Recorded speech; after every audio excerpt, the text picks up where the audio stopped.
the approach we take at Panos towards photographing in other parts of the world, particularly in somewhere like Africa, where photojournalists invariably make the mistake of either being Afro-pessimists or Afro-romantics.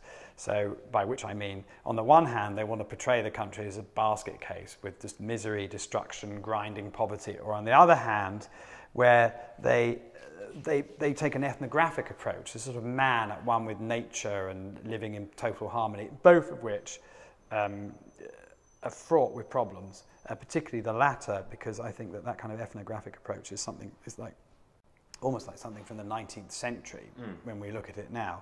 But there's this whole middle area that is ignored by photojournalists. I mean, people in Africa, they live their lives, they have normal lives, they have the same desires, they enjoy the same things, they do the same things as anyone anywhere else. And I think this story by Chris Coylan of cycling of the Tour de Burkina Faso is a classic example of that. Essentially it's about bicycle racing.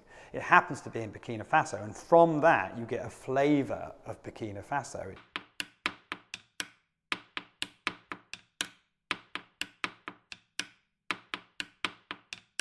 Something I'm quite interested in is sometimes with photography and bodies of work of this ilk, is when you have a story that's actually about something more specific than just trying to cover a country or a conflict, as you look at an individual or you look at a certain event, but as maybe metaphor or representation of a bigger picture, it actually has more effect by focusing in. Exactly. But I think people make the mistake of looking for the exotic. That's the other thing they're doing. They're always looking for the exotic, particularly when they're somewhere else. They're looking for the exotic. They miss the everyday, they miss the important. Because they're looking for the exotic. And I think wherever possible, I encourage Panos photographers to look for the everyday, to look for what's important. And trust that they will make it interesting. Yeah, exactly. Working at newspapers is very different to working on your own long-term projects. A newspaper, I think, gives you good discipline in meeting deadlines and in learning how to get the picture out quickly. But from a documentary sense, I think you do have to unlearn some things. It's not about the single image with long-term projects, whereas with newspapers, all they ever want is one picture, you know. I won the Luis Valtuena Humanitarian Photography Award, which is run by Medicos del Mundo, a Spanish NGO. The prize was a grant to cover one of their projects anywhere in the world. So they immediately presented me with a map and showed me their projects all over the world, and I saw Western Sahara instantly. And it was always a place that I was interested in Africa, because it's so obscure and so out of the media spotlight, that I said, yes, this is where I want to go.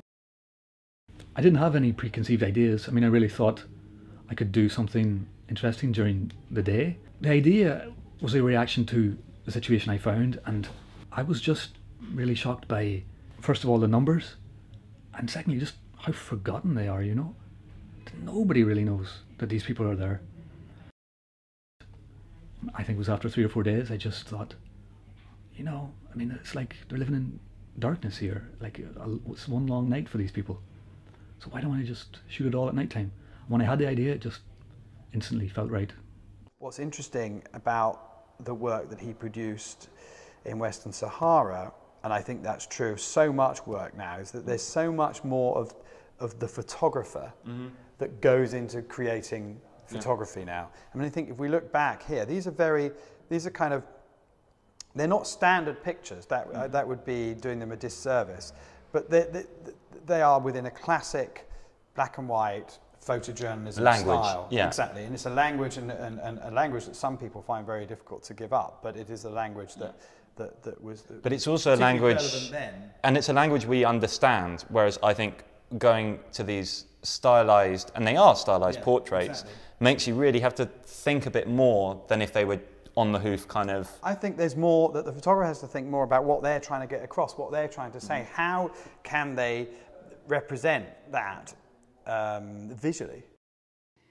There was a neighborhood not far from where I lived in Kabul, which had a really busy bus station across from the main courthouse. And at that bus station, there were about a half-dozen box cameras set up. These large wooden boxes sitting on top of very heavy, rather awkward tripods. They create small black and white photo IDs of people who are coming and going, Whether it's for a driver's license or some sort of registration, people come to this place for the sole purpose of having these small photos made, and they're made pretty much on the spot.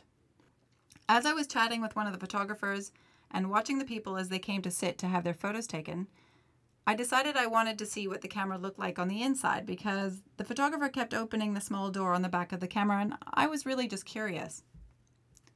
So when I looked inside, there was this amazing, beautifully lit reflection of the person who was having their portrait taken on the glass, on the inside of the camera. And because these cameras are not particularly well taken care of, they're old, the glass is old and textured, it's scratched, it's stained with chemicals, there was a really interesting quality on the glass on which the reflection of the person was captured. So I really just started to play around with that a little bit.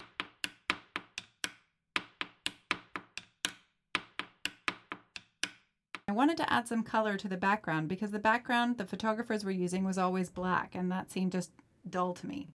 I decided to use the chadors, the headscarves that women in Afghanistan wear.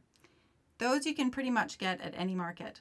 I bought many different colors and I used them as a backdrop, and I also used my own headscarf, and this is where it actually gets kind of tricky. What I did was I let the light filter through the headscarf to get the colored reflected light, the kind of blurred light that you see on the glass. This is a really good example of kind of complex imagery, and you have to almost know the process to get the power of the work. But the other thing that's really interesting in this, and this is documentary photography, not art photography, and yet it's about performance. Part of the work is her putting the veil on the camera, which, you know, that kind of performance and self-portrait, you know, or self-referential used to be, you know, the art world, and now this is in documentary photography. Exactly. And that's that whole crossover that's happening. I think, you know, collaborations, certainly in the way I work, are a very powerful way of putting a message across.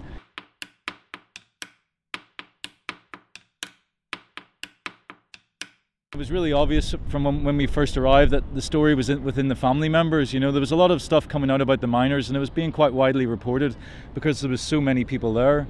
But actually, you know, when you started speaking to the families about what they were going through, that seemed equally as harrowing and equally as traumatic. There were a lot of press there from all over the world. You know, everyone wanted to get a story.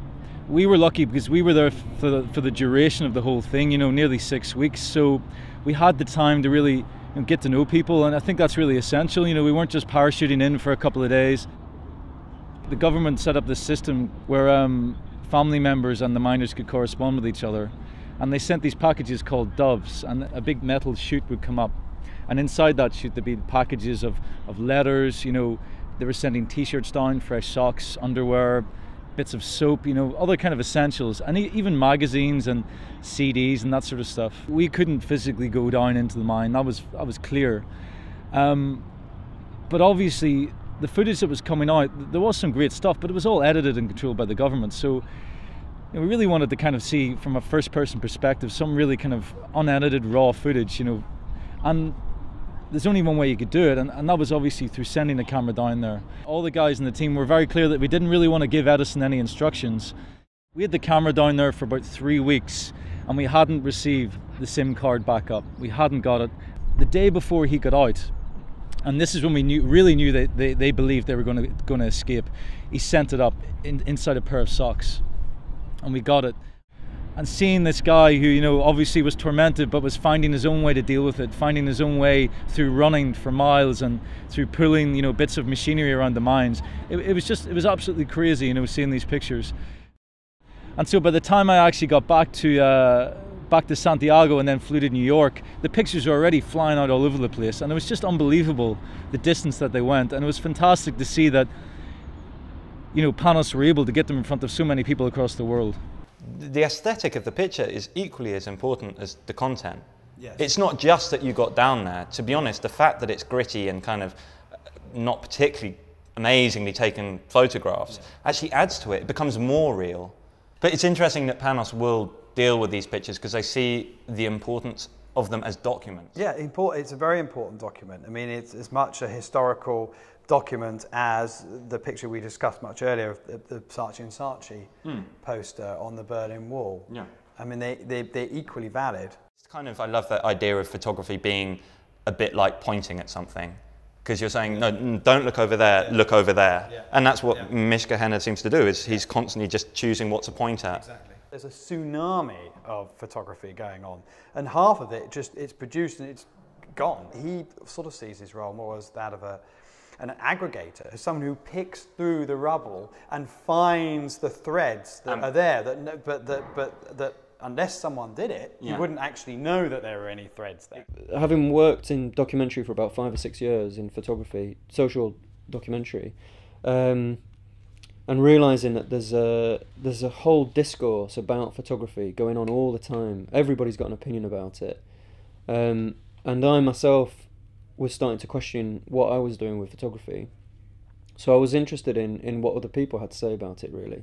Photography years came out of just gathering all these different opinions about it. And I really wasn't interested in the established voices of photography, but much more about what anyone had to say about it. So photography is kind of collapses any hierarchy of authority in talking about photography. So a phrase written by Susan Sontag might sit next to a phrase written by a 14-year-old blogger in Wisconsin, and the source is removed, so each statement has equal weight. So that was probably one of the first projects where I really started to work with the search engine.